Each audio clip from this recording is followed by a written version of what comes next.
George Santos is back in the news. He said he would donate his $174,000 paycheck. This is how he reacted. Now, George Santos, as you guys know, also goes by Anthony DeValder, George the Dog Killer, George the Drag Queen, the Slay Queen, Scam King, Hustlers University, all of it, okay? Also goes by Katara. That's his drag name.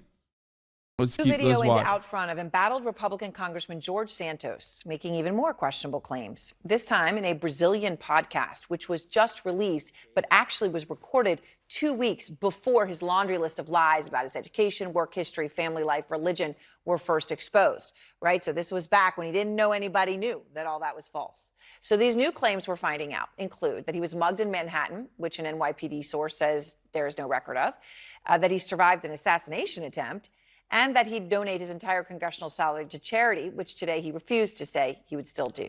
Eva McKend is out front. Can you tell us if you lied on your financial disclosure report to Congress? Embattled Congressman George Santos back at work on Capitol Hill today, dodging tough questions from reporters as new revelations about public claims he's made continue to pile up.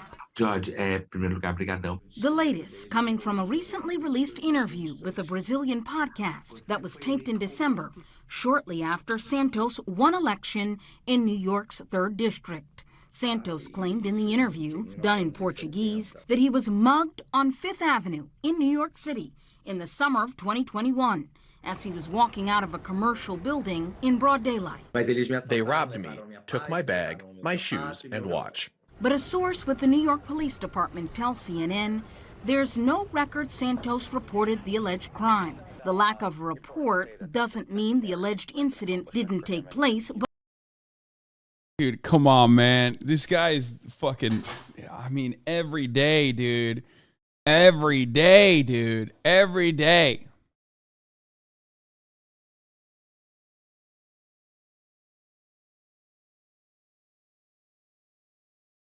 What's going on with him? Like, he literally just cannot stop himself from lying? Yes, he cannot. Like, it's not even a joke. He's just straight up cannot.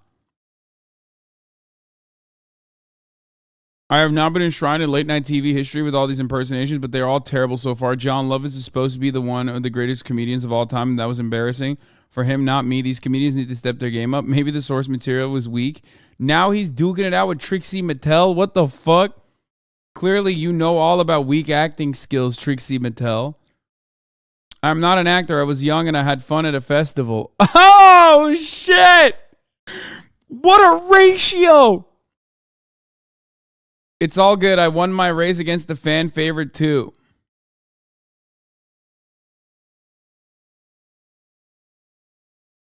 I mean, dude, what the fuck? What is... Dude, this is... First of all... duking it out with drag queens on the timeline like this is the gayest thing you can do, which we all know. I mean, this is the drama that we need from George Santos. It's the best. It's awesome. It's perfect.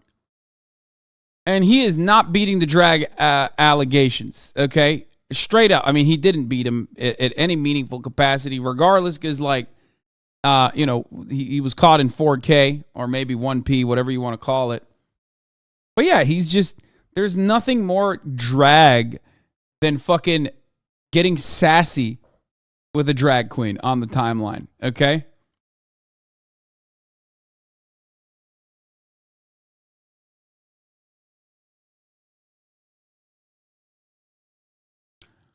But he can't, it's just...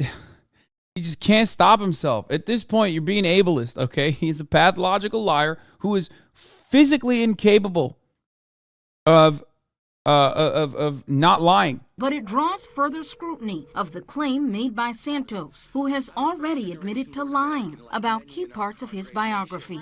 Another claim Santos made in the interview that's raising eyebrows, that he survived an assassination attempt. We have suffered life attack, assassination attempt, threatening letter, having to have security guards and police escorts standing in front of our house.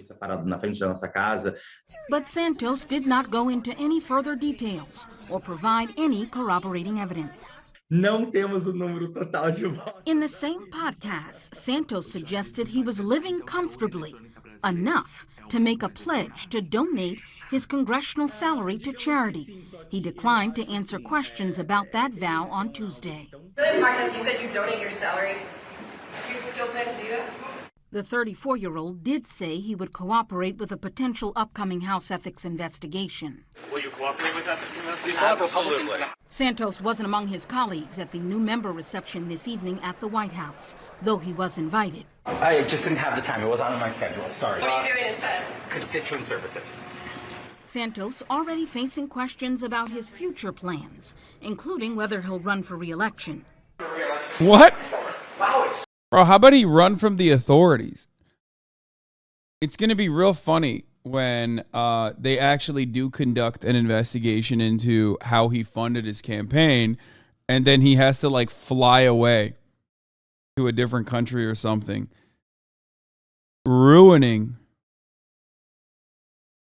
absolutely fucking ruining the already marginal Republican control that they have over the House of Representatives. Of course, he's not going to be flying to Brazil, let's be real, because, he will get arrested. But there are plenty of other countries.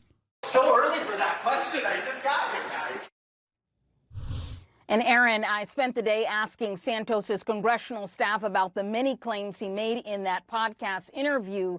Despite my best efforts, did not get a response. Meanwhile, the Concerned Citizens of New York 3, that's a bipartisan group organized, though, by a Democrat. They're continuing to turn up the heat, now calling on Republican Conference Chair Elise Stefanik, their fellow New Yorker, to use her leadership position in the GOP to push Santos out. Aaron? Eva, thank you very much. And I want to go now to Flora Thompson DeVoe. She is the director of research for Radio Novello and produced that podcast interview that you just heard with George Santos. So, Flora, I really appreciate your time. And I guess I want to start off with, we laid out the timing, right? You did this interview with Santos after he won, but before the world knew that all these things were lies. But you heard him telling you all these stories. What were you thinking as he told you this? Yeah, that we did. The story was pitched to us at Novello by a reporter at Piauí magazine, João Batista Jr., and he and we were really interested in Santos as a character, as this person who came from the background that he came from, who arrived at the values that he arrived at, who's made this, impressive, has had this impressive career, or had at that point in time. So we sat down for an interview with him, and when we came out of it, I thought we didn't have a story. It was sort of a blend of cliches, platitudes, these really unsatisfying talking points. João was particularly interested in George Santos's comfortable life, and he sort of reacted to any questions that we had by calling them indiscreet about his finances.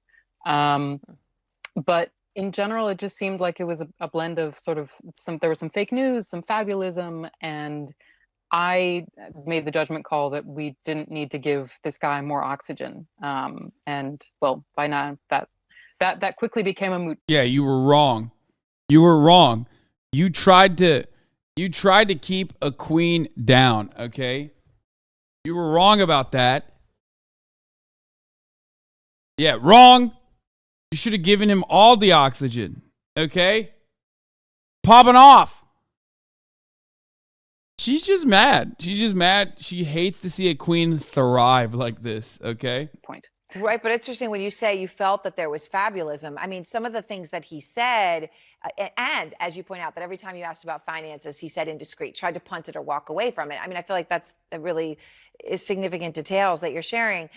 When he talked to you about his congressional salary, he obviously promised to donate to charity, and it wasn't just a throwaway thing like, I'm going to donate to charity. He laid out to you specifically how he was going to do it. Let me just play that exchange.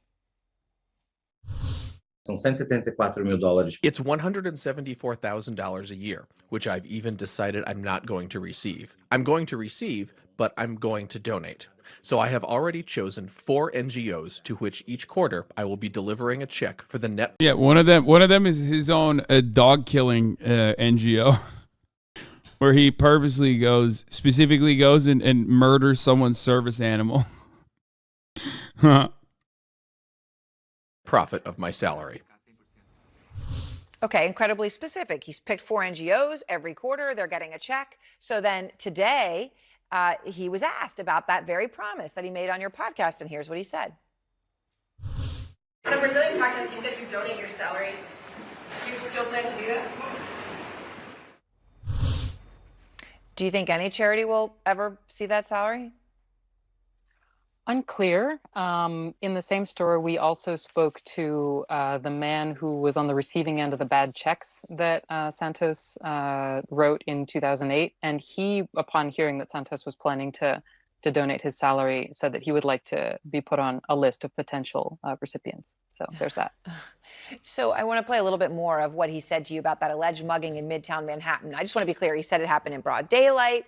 Walking out of a commercial building, that he was robbed, right? It was, and it was near Trump Tower. Here's what he said. No verão de 2021. It was in summer of 2021 on 5th Avenue and 55th. I was robbed by 2 men. Before you ask, they weren't black. They were white for that matter. They robbed me, took my bag, my shoes, and watch. What? So robbed him, his bag, shoes, and watch. Obviously, that's a searing experience, and it's very specific. An NYPD source tells CNN, though, that there's no record of him reporting a mugging. What do you make of that, Flora? I mean, it's one of my favorite exchanges. This is like one of the highest cop per capita density areas on the fucking planet, by the way, which is like super odd, especially at that time. It's just weird. Exchanges in the interview, just the way that João Batista just asked, so they took your shoes in the middle of 5th Avenue. You know, it didn't pass the smell test immediately. And I don't know, it struck us as almost a fable or perhaps a horror story meant to make a point about how bad crime is in New York. And afterwards I was looking around and he hadn't told this story. I found him telling it to one other show, but I kind of reasoned that the reason he might be, well, I thought, you know, if this happened to him. Not only cops, but like the foot traffic there is insane. Like these are all, dude, this area that he is speaking of where he claims to have been mugged, there's so much foot traffic. Like what he's talking about would have to be, like how the fuck did they do that in the middle of the day? Like there's just no shot. Like even Jussie Smollett, at least like, you know, lied and said that he got mugged or he got hate crime by like people saying this is Trump country, which didn't make sense, but it was at least like at like 2 a.m. or something. You know what I mean? There's cameras everywhere, no shot. Why hasn't he spoken about it more? Because, you know, crime, you know, rising. Do you really think George would lie? I trust him. Yeah, he is such a trustworthy person. He's done nothing that makes me feel like he might be lying. So I'm gonna continue to believe him, I think. Crime was a big part of his platform, so that doesn't really make sense. And then I thought maybe he's choosing to tell it to us now because he thinks that maybe it'll pass the smell test for a Brazilian audience who's less familiar with New York.